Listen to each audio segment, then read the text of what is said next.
The following Welcome to presentation Practically is a production Magic. of This is Riser Wave Courtney Media. Pearl, pagan witch, card reader, healer, spiritualist, Celtic priestess, teacher, artist, and mystic seeker.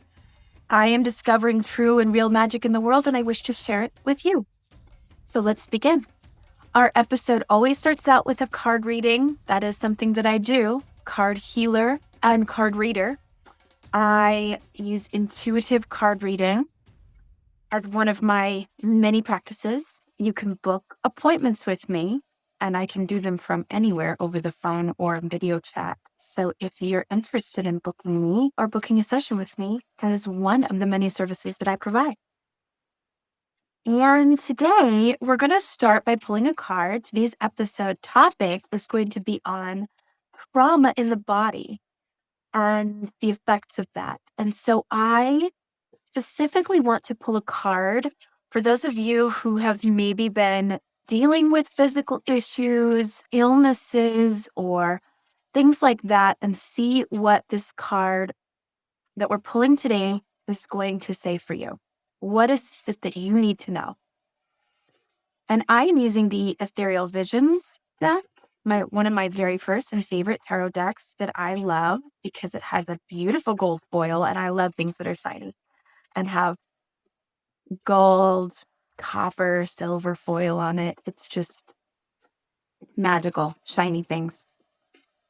And the card that I've pulled today is the Five of Wands, which is very interesting because it does have an essence of turmoil when the number 5 shows up. And this card specifically is very interesting, and it's almost comical to me because it's a group of 5 men.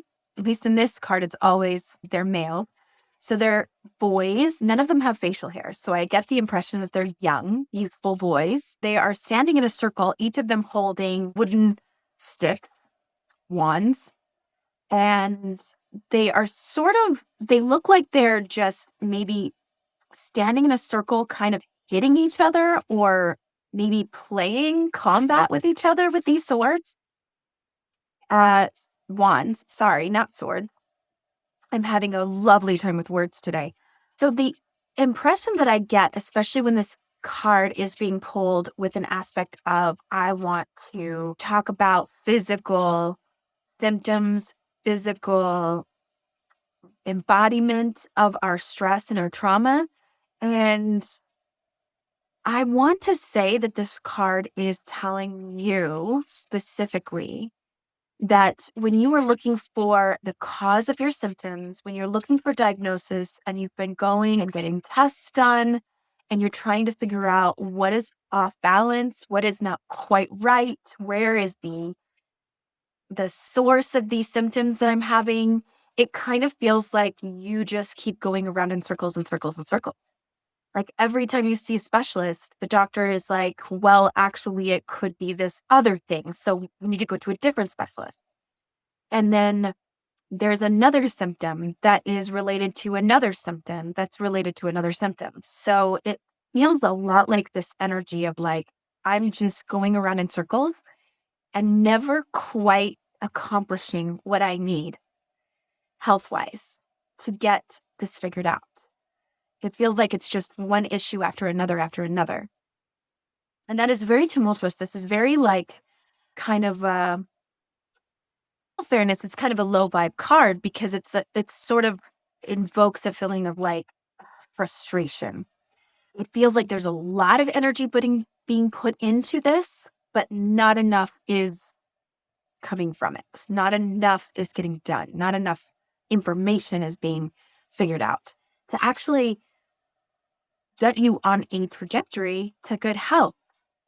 And if that feels like that is what this card means for you, if that feels like it resonates with you, then this episode is going to be absolutely perfect to discuss with you today. Because we are going to talk about how trauma, specifically stress, or even just things and events that have happened in our lives, how they can actually affect us physically. And I'd like to start out with a little story time. And the story that I picked today is it's a folktale from Scotland. And I don't know if you know about the Selkie folklore, but in Scotland and a lot of places that are sort of Celtic inspired, there is folklore and legends about the Selkie. The Selkie are mythical creatures that are basically seals. It comes from the word that means seals, and they are seals that can shed their skin. And if they shed their seal skin, then they are like humans underneath. So they live in the ocean, they live in the sea, but they can shed their skin and they can come up on land. And there's a particular famous story about a Selkie where a man catches glimpse of these group of Selkies dancing in the moonlight, and he finds this sight captivating. And there's one particular Selkie woman he can't keep his eyes off of, and it just so happens that she's one of the last ones to put her Selkie skin back on, as all the rest of them have gone into the ocean. And so he's able to snatch her skin away, and she has no choice but to go with him. And they get married. It's sort of a Beauty and the Beast situation, or maybe the Little Mermaid. She comes from the ocean and she's now human. And so they get married and have children. And all this time, she's sort of trapped in this life because he has stolen her skin and hidden it away where she can't find it. So she is always feeling called back to the sea, always feeling like her true home and her true self is to be the seal in the sea. And eventually, one of her children, her son, comes to her as she's sweeping or doing some kind of housework that, the women folk do. Her son comes to her with the Selkie skin that he's found. He's uncovered it in his adventures. And so she has a choice to make. She has been a human or living as a human for many years, and she's sort of torn between going back to the ocean and being where she's always wanted to be, or to be here with her children. And ultimately, the call to be in the ocean is too great. And she takes the skin and she runs. And the husband comes home just in time to see her entering the ocean, entering the waters, putting on her silky skin, and he and the children watch as she goes off into the sunset. And it's a sad story. It has so much symbolism and so much meaning. But in this particular topic today, I bring this story forward because there is something about a call to each of us that is bringing us back to ourselves. There is an embodiment that, just like putting on the Selkie skin or taking it off to be human, one or the other, it's still like metaphorically, we are all learning how to answer the call to our true selves. And our conscious mind doesn't always remember everything, right? Our long-term memory has been sorted through, and it's a memory of a memory of a memory of a memory. They say that when you're remembering something from the past, you're not actually remembering that moment or that event. You're remembering the last time you remembered it. So everything that happened to you is sorted through these filters, and some of those messages are filtered into your subconscious and become a part of your body. So your conscious mind is not always going to remember everything that happened to you and every detail exactly as it was, but your body does remember. Your body holds information, and it's really important to understand that the ailments and the disease and the sickness and the pains and the aches and all of the things that happen to us physically are not happening independently of our entire well-being.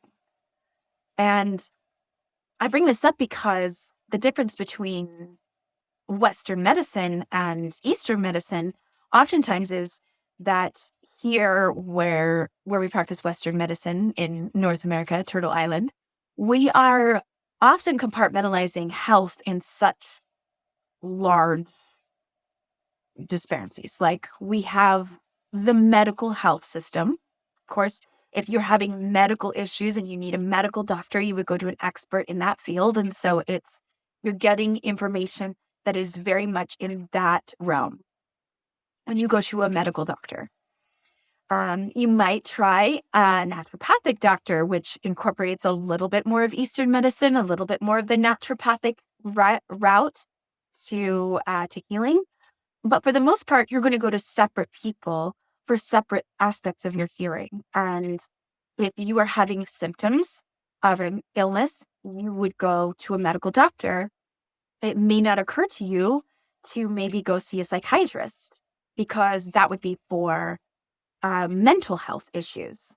It may not occur to you to go to your spiritual leader, your church authority person, or whoever you deem to be your spiritual authority, because that person would probably tell you to go see a doctor.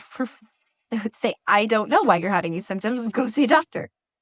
But in Eastern medicine, it's much more blended.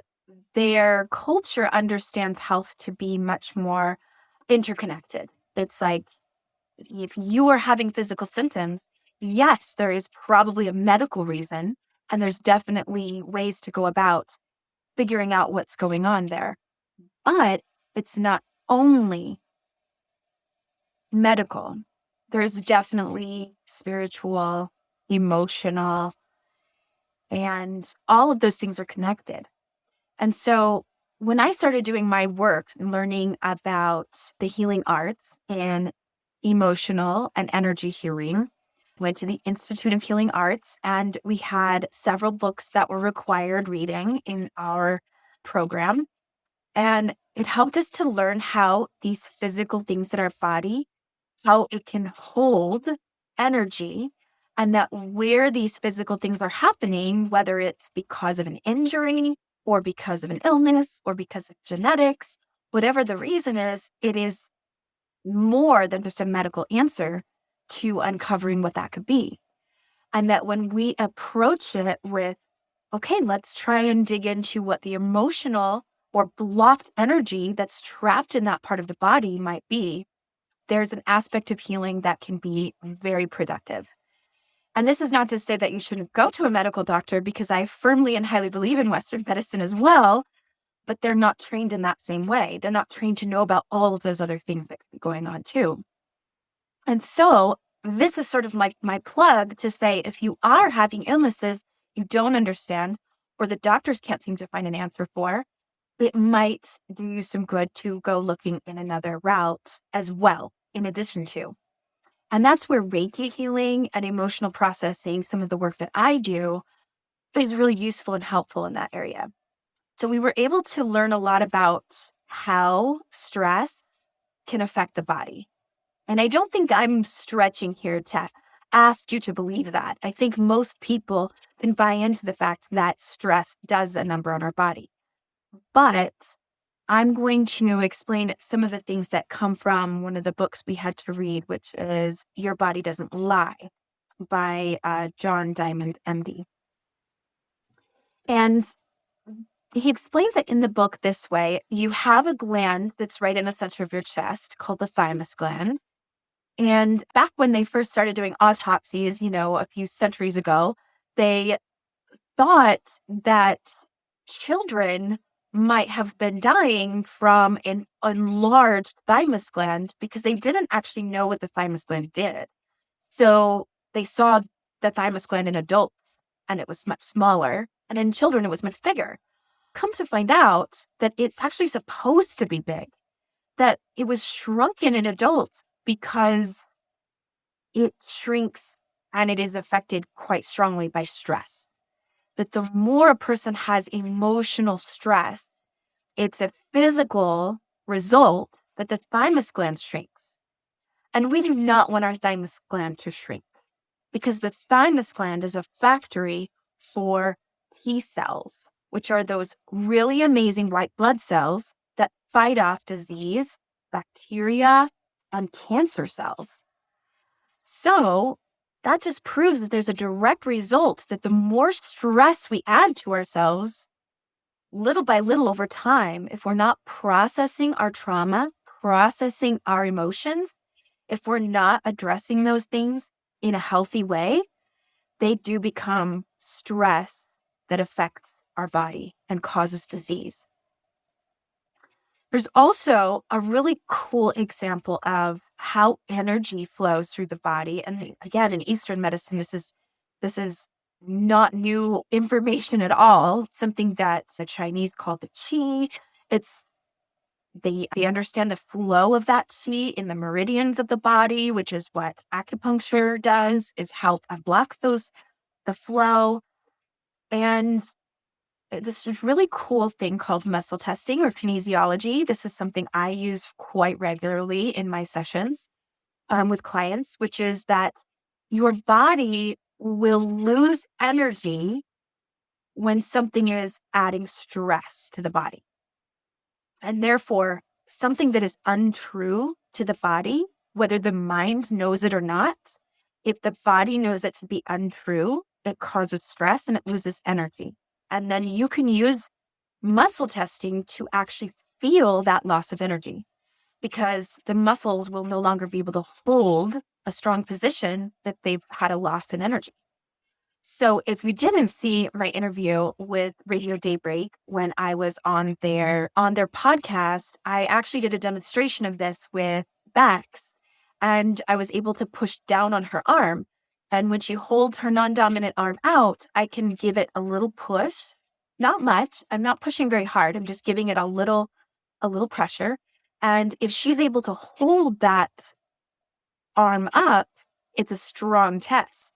But if I say a statement, or if she says a statement that's not true or that loses energy for the body, then I can push exact same amount of pressure and it will go weak. You'll actually feel the muscles go weaker. And a lot of people use muscle testing for a variety of things, but this is a great tool for understanding. And again, it's practically magic. I mean, you can actually ask your body so many cool things, like what sort of vitamins you need, how often do you need to take them, for how long, for how many days, what's the duration.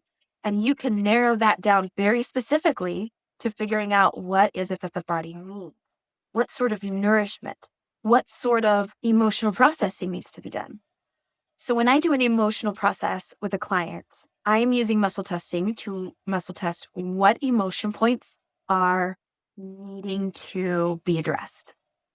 So I will go through a series of heavy emotions, low vibration emotions, and then I will use my muscles to muscle test what my client needs. And I can do this actually remotely. I don't have to use their muscles for their body. I can actually use my muscles for their body remotely. Now, what's important to understand is that our bodies are going to carry stress and carry those the energy of those heavy things in different places and in different ways. And those can be a clue to help us understand. Now, I would have normally given like a warning at the beginning of this episode if I was going to discuss specific trauma, but I am not going to discuss specific trauma. In fact, even psychotherapists and psychologists and psychiatrists cannot 100% classify what is trauma and what isn't. And I know this to be true in my sessions with clients, is that something as simple as a really bad haircut when you were young can be trauma to you. And that is not to be laughed at. That is not to be dismissed. It is valid, because trauma is only classified as what is heavy and emotional to you, to your experience. So it doesn't have to be any of the, what we sometimes call capital T trauma experiences that you might think of when I say the word trauma. It can be literally anything that comes to mind. And I have done whole emotional process sessions and several emotional process sessions on something that someone else might consider to be very lowercase t trauma, right? So when I am helping a client in a Reiki session move energy through the body, and I am using that hands-on or hovering hands, moving energy through and out in the body where it needs to go. When I'm doing emotional processing sessions, and I'm doing this with visualization of pulling out shapes and colors, I am taking note of where in the body these aches and pains and dis-ease is happening. And by the way, the word disease is just dis-ease, right? So it can be anything that is not ease in the body. So from before you were born to present day, the body's genetics play a role. Every experience that the mother, when you're in the womb, your mother is having during the time that you're developing in the womb, epigenetics, how your genetics, how other influences like your environment and experiences play a role in how your genetics show up is epigenetics. All of this plays a part in becoming who you are, in how you arrive to who you are today. And so I use a lot of feeling, intuition, asking questions, things that might have happened.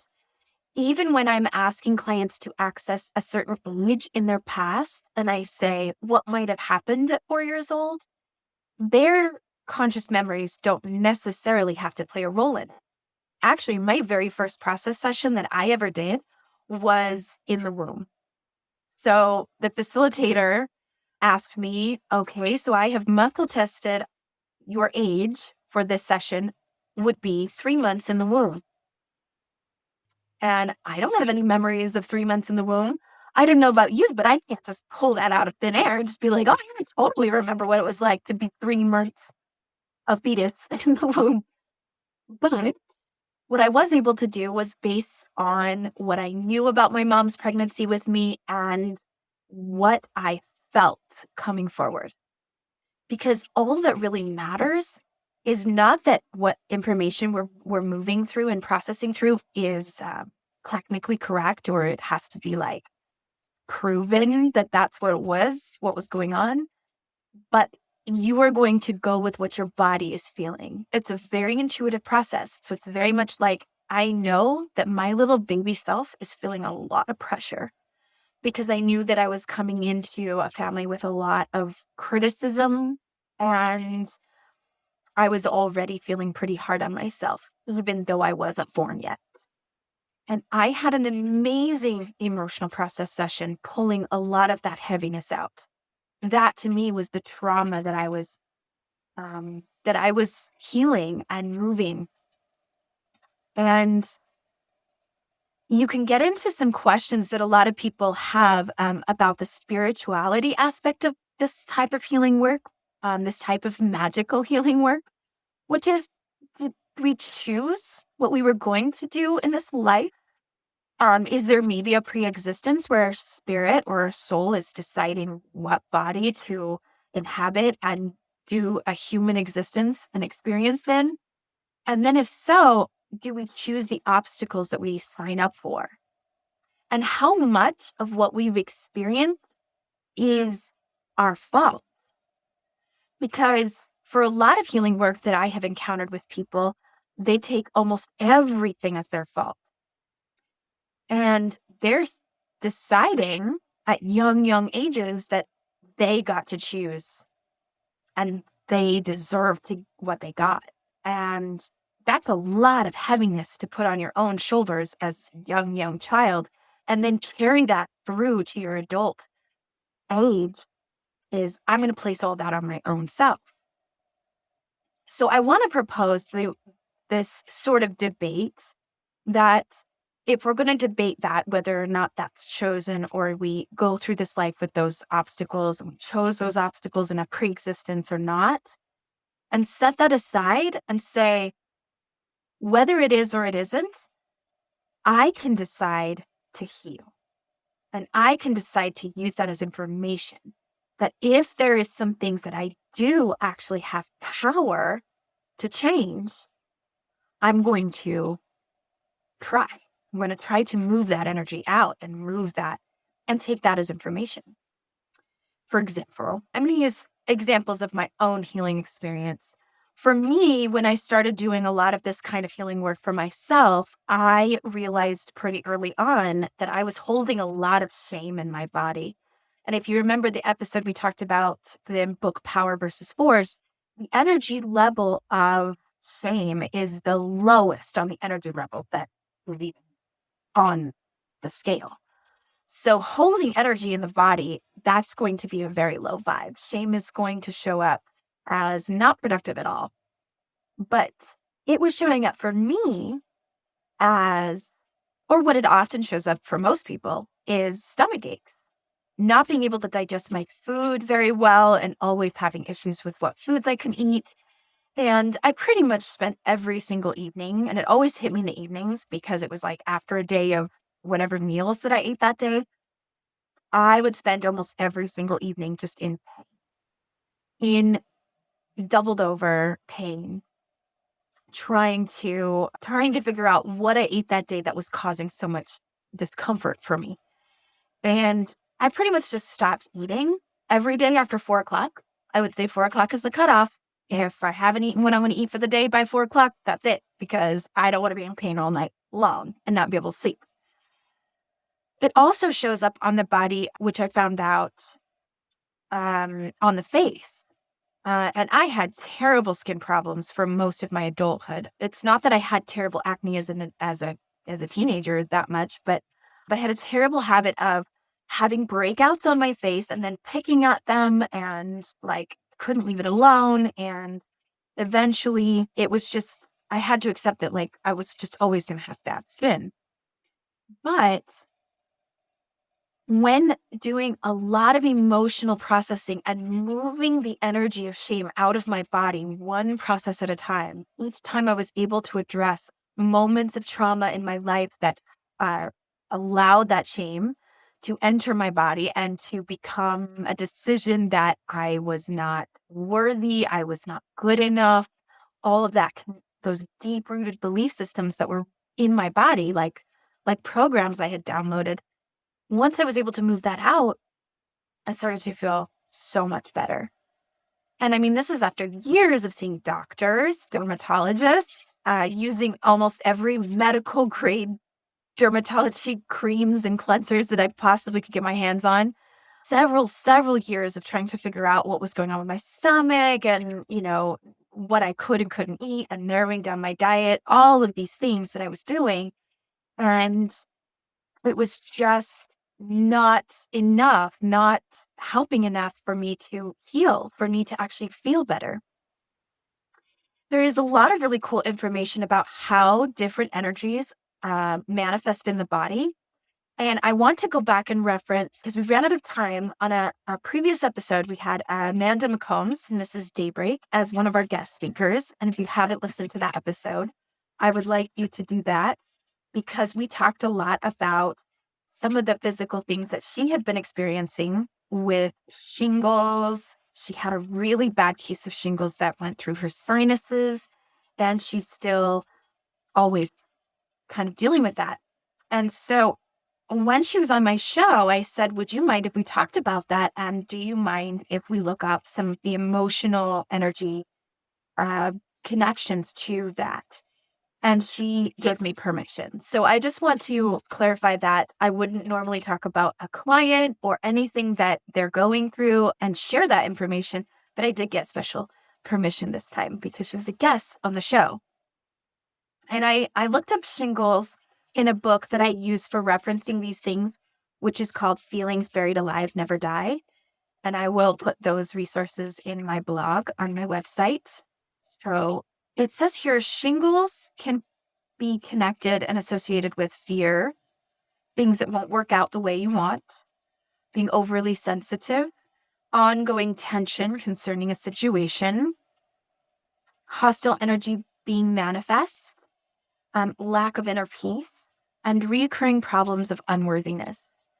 And as I read that list to her, she was very much resonating with that. She felt like those were things that she definitely wants to bring forward in her healing journey and would want to work on, maybe in whatever modality she's seeking out for that. And that doesn't go without saying, working with a doctor and a specialist that helps with those symptoms and with that condition.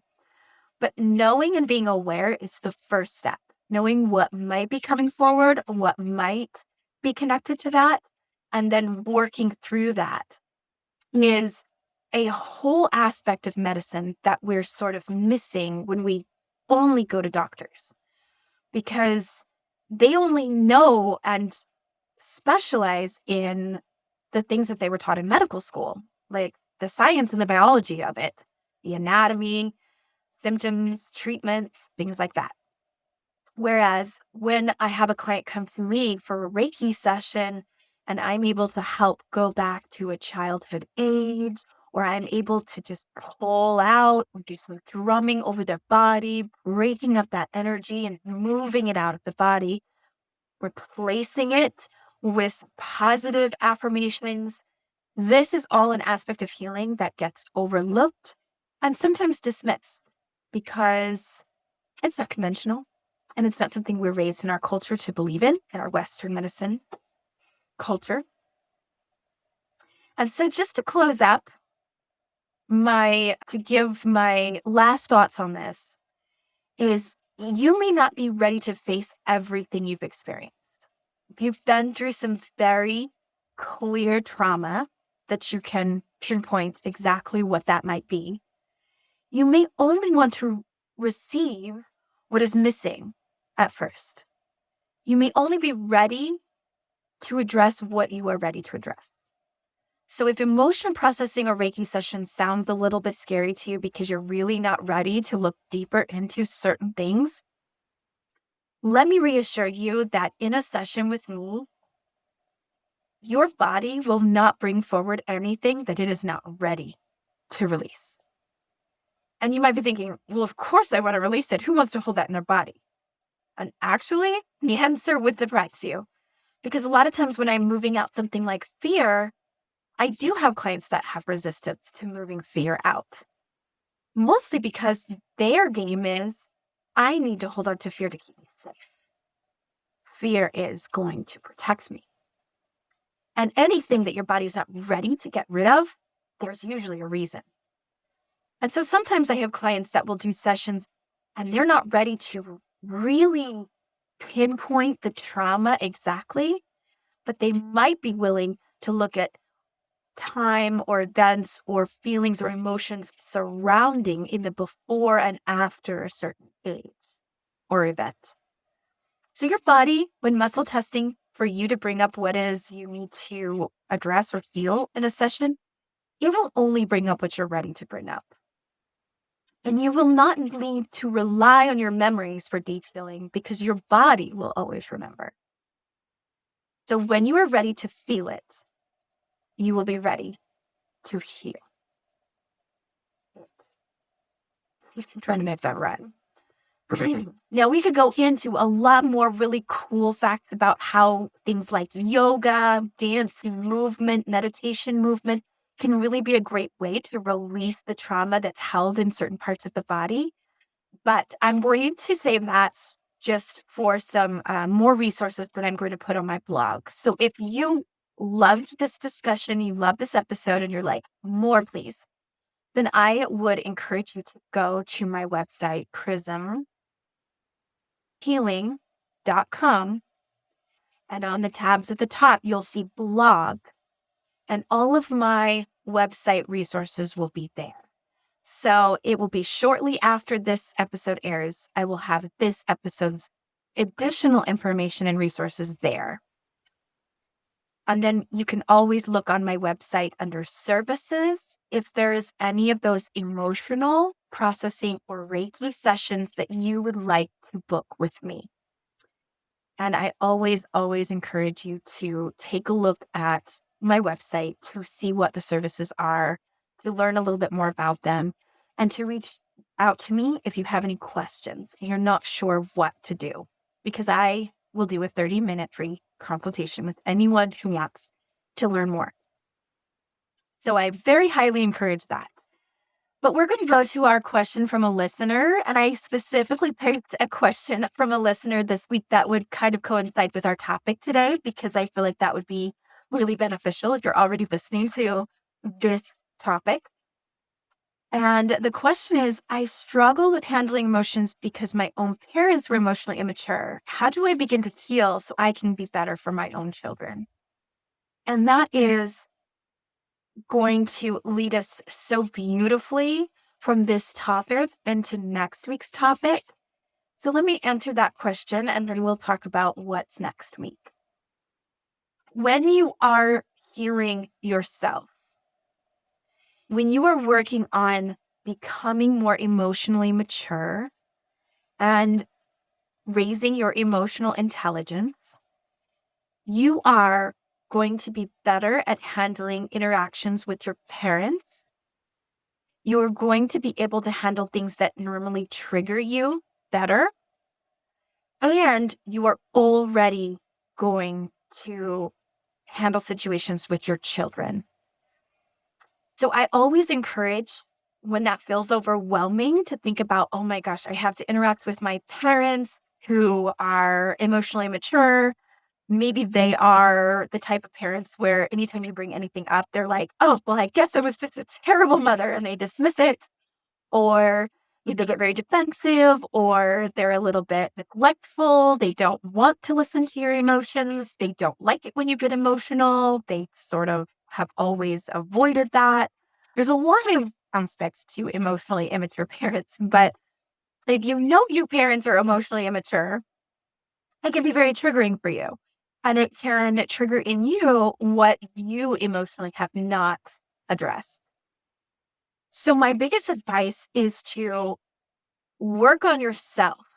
Work on what it means to be most emotionally mature, meaning that you might be able to sit with uncomfortable emotions in yourself and your parents and your children for longer periods while not taking it personally. It might look like that. It might look like just being aware of when you're triggered, aware of when you feel annoyed, resentful, frustrated, when you feel like you really just want to get out of the situation and avoid it altogether.